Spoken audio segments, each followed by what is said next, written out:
Tulog na, hayaan na muna natin sila.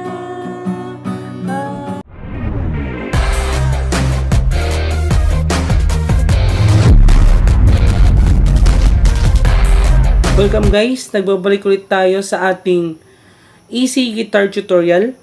Ang itutugtog natin ngayon ay Tulog Na by Sugar Free.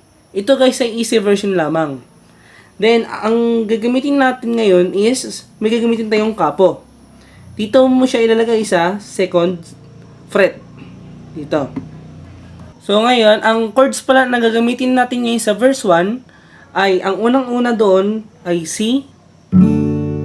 Ang next naman ay E minor and A minor and G.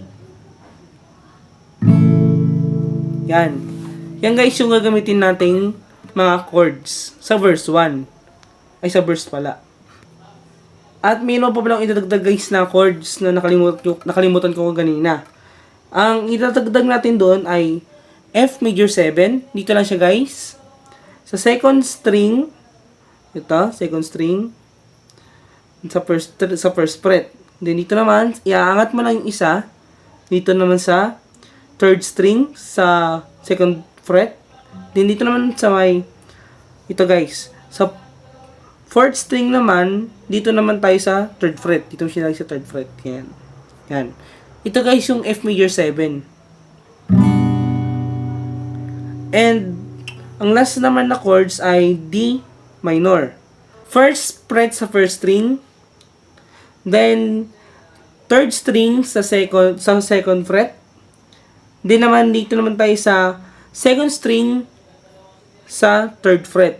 Yan guys, yan yung D minor. So, yan.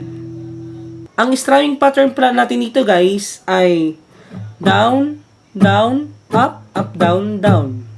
Yun ang ating strumming pattern. So, ngayon guys, tugtugin na natin. Let's go! Tulog na, mahal ko, iwanan na muna natin ang mundong ito. Di ka na, tulog na tayo.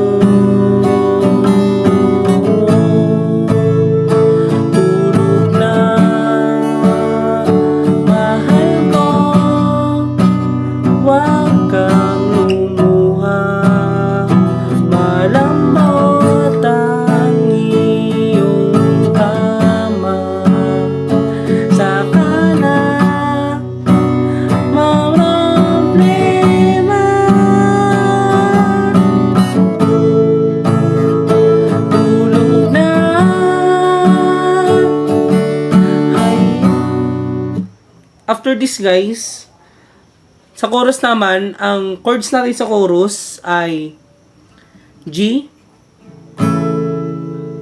C, A minor, D, and F major 7. Yun yung gagamitin nating chords sa chorus. Let's go! Tulog na,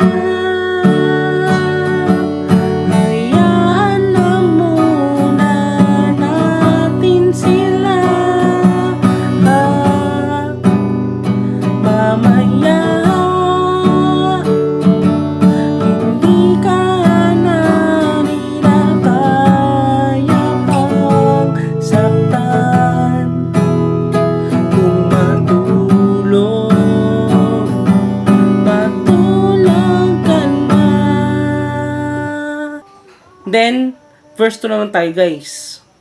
Tulog na.